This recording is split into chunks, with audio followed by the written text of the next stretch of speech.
एक रेत के कण के बराबर है। ऐसे में दूसरे ग्रहों पर एलियंस के होने की संभावनाएं और बढ़ जाती हैं। पर क्या आप एलियंस में भरोसा करते हैं? अगर नहीं तो ये वीडियो अंत तक जरूर देखें। शायद इस वीडियो के अंत तक आप एलियंस पर भरोसा करने लग जाएंगे। आज हम आपको 3 ऐसे रियल लाइफ इंसिडेंट्स बताने वाले हैं जो ये दावा करते हैं कि उन्हें एलियंस द्वारा अगवा कर लिया गया था। तो चलिए देखते हैं।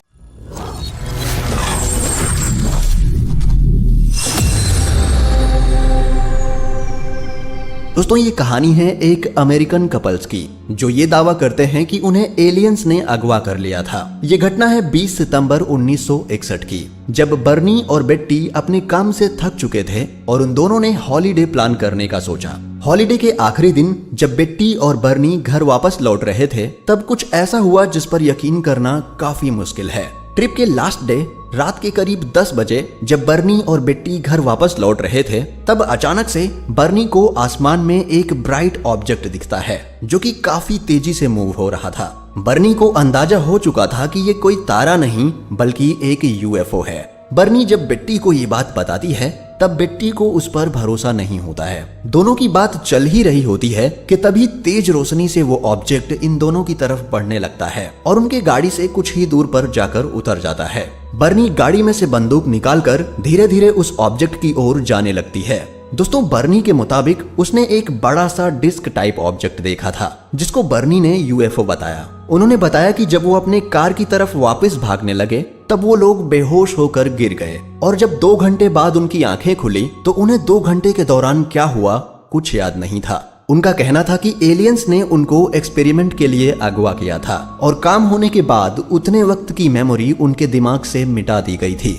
जब 1963 में ये कपल साइकाइट्रिस्ट के पास गए तब साइकाइट्रिस्ट का कहना था कि ये कपल एंजाइटी से गुजर रहा है और ये सब बस एक काल्पनिक बातें हैं, और इसी को टेस्ट करने के लिए बर्नी का हिप्नोसिस टेस्ट करवाया गया। लेकिन टेस्ट से जो पता चला उसने साइकाइट्रिस्ट को भी चौंका दिया था। दोस्तों, सम्मोहित होने के बाद बर्नी ने बताया कि एलियंस ने उनको स्पेसशिप में ले जाकर उनके कई सारे टेस्ट किए और टेस्ट के लिए उनके बाल, नाखून और ब्लड का सैंपल भी लिया गया। और दोस्तों, बर्नी ने टेस्ट के दौरान एक स्टार का नक्शा बनाया जिसे स्टडी करने के बाद पता चला कि ऐसा ही एक स्टार अपने पृथ्वी से करीब 40 लाइट ईयर दूर असलियत में मौजूद है। लेकिन चौंकाने वाली बात यह थी कि इन स्टार्स को खोजे जाने से पहले ही बर्नी ने इनका नक्शा हूबहू बना लिया था।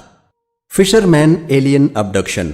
दोस्तों, ये घटना है मिसिसिपी में रहने वाले 2 मछुआरों की जिनका नाम है केल्विन पार्कर और चार्ल्स हिक्सन। दोस्तों, 11 अक्टूबर 1973 को जब केल्विन और चार्ल्स मिसिसिपी के पास मौजूद पास्कागोला नाम की नदी में मछलियां पकड़ने गए तो उनके साथ कुछ ऐसा हुआ जिस पर विश्वास कर पाना थोड़ा मुश्किल है। दोस्तों, केल्विन ने बताया कि जब वो नदी के किनारे मछली पकड़ रहे थे तब उन्हें नदी के बीचों बीच एक ब्राइट लाइट नजर आई। पहले तो उन्हें लगा कि ये पुलिस की गाड़ी की लाइट है जो उन्हें वहां से भगाने आई है, पर कुछ ही देर बाद वो ब्राइट लाइट का गोला आसमान से नदी की तरफ आने लगा जिसे देखकर दोनों दंग रह गए। उन्होंने बताया कि ये लाइट का गोला करीब 80 फीट बड़ा था और इसकी रोशनी इतनी तेज थी कि वो ठीक से इस गोले से आंखें भी नहीं मिला पा रहे थे।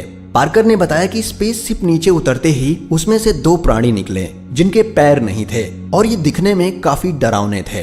दोस्तों, पार्कर का कहना था कि इनमें से एक एलियन ने अपने टेंटिकल से उसकी गर्दन पकड़ ली थी, जिसके बाद इन एलियंस ने उनके शरीर में कुछ इंजेक्ट किया, जिसके बाद वो दोनों अनकॉन्शियस हो गए। पार्कर का कहना था कि बेहोश करने के बाद एलियंस उन्हें अपने स्पेसशिप के अंदर टेस्ट करने के लिए ले गए और जब उन्हें होश आया तो वो नदी के किनारे पड़े थे।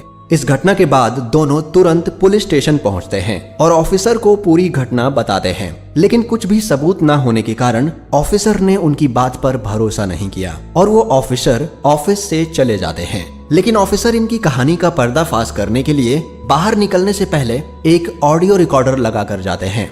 जब ऑफिसर ऑडियो को बाद में सुनते हैं तो वो दंग रह जाते हैं, क्योंकि ऑफिसर के जाने के बाद केल्विन चार्ल्स से कहता है कि उसे रोना आ रहा है और वो लोगों को भरोसा दिलाना चाहता है कि जो उन्होंने बताया वो बिल्कुल सच है। दोस्तों, इस घटना के बाद काफी लोग सामने आए जो ये दावा करते हैं कि 11 अक्टूबर 1973 के दिन उसी नदी के पास उन्होंने भी एक ब्राइट लाइट के गोले को देखा था।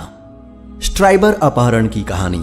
दोस्तों ये घटना है मैसाचुसेट्स में मौजूद बर्कशायर नाम की जगह की, जब 1 सितंबर 1969 को इस शहर के कई सारे लोगों ने एक ही दिन पर यूएफओ देखने का दावा किया था। कई लोगों का कहना था कि 1 सितंबर के दिन काफी सारे लोगों ने आसमान में एक चमकता हुआ डिस्क शेप का ऑब्जेक्ट देखा था, जो अचानक से गायब होकर दूसरी जगह पहुंच जा रहा था। इस घटना को देखने वाले कई लोगों में से एक था थॉमस रीड। थॉमस रीड 9 साल का मैसाचुसेट्स में रहने वाला एक निवासी था। थॉमस ने बताया कि घटना के दिन वो अपने बड़े भाई, मम्मी और दादी के साथ कार से जा रहा था। तभी उनको जंगल में से एक ब्राइट लाइट निकलती हुई नजर आई, जो बड़ी तेजी से उनका पीछा कर रही थी। रीड ने बताया कि वो कुछ और नहीं बल्कि एक यूएफओ था। रीड ने बताया कि ये सब बड़ी तेजी से हो रहा था। फिर अचानक से वो ऑब्जेक्ट रोड के दाईं ओर रुक गया। इसके बाद थॉमस और उसका परिवार जब होश में आए तब 2 घंटे बीत चुके थे और उन्हें इन 2 घंटों के दौरान क्या हुआ कुछ भी याद नहीं था। पर हैरानी की बात यह थी कि रीड की मम्मी और दादी की सीट चेंज हो चुकी थी। अब सोचने वाली बात यह है कि जब कोई कार से उतरा ही नहीं तो आखिर भला इनकी सीट चेंज कैसे हुई। रीड का कहना था कि असल में उन्हें एलियंस द्वारा अगवा कर लिया गया था, पर इसका कोई सबूत आज तक नहीं मिल पाया है। इस घटना के कुछ साल बाद रीड की फैमिली ने दावा किया था कि समय के साथ धीरे धीरे उनकी वो यादें वापस आने लगी हैं और उन्होंने बताया कि उस रात उन्हें एलियंस द्वारा अगवा करने के बाद उन्हें एक बड़े से हॉल में ले जाया गया था। रीड ने बताया कि ये हॉल सर्कुलर शेप का था और ये हॉल करीब फुटबॉल फील्ड जितना बड़ा था, जो कि इस दुनिया का बिल्कुल नहीं लग रहा था। और इस हॉल में उनके अलावा और भी कई सारे लोगों को टेस्ट के लिए लाया गया था। दोस्तों रीड के इस बयान के बाद काफी सारे लोगों ने दावा किया कि उन्हें भी 1 सितंबर की रात एलियंस द्वारा अगवा कर लिया गया था। दोस्तों इस घटना के बाद मैसाचुसेट्स के स्कूलों में बच्चे एक ही तरह के यूएफओ की ड्राइंग बनाने लगे और बताया कि उन्होंने उस रात इसी तरह के ऑब्जेक्ट को आसमान में देखा था। करीब 20 से 30 स्केचेस आज भी मैसाचुसेट्स के रोजवेल म्यूजियम में लगाए गए हैं, जो इस बात का सबूत है कि उस रात काफी सारे लोगों ने यूएफओ को देखा था।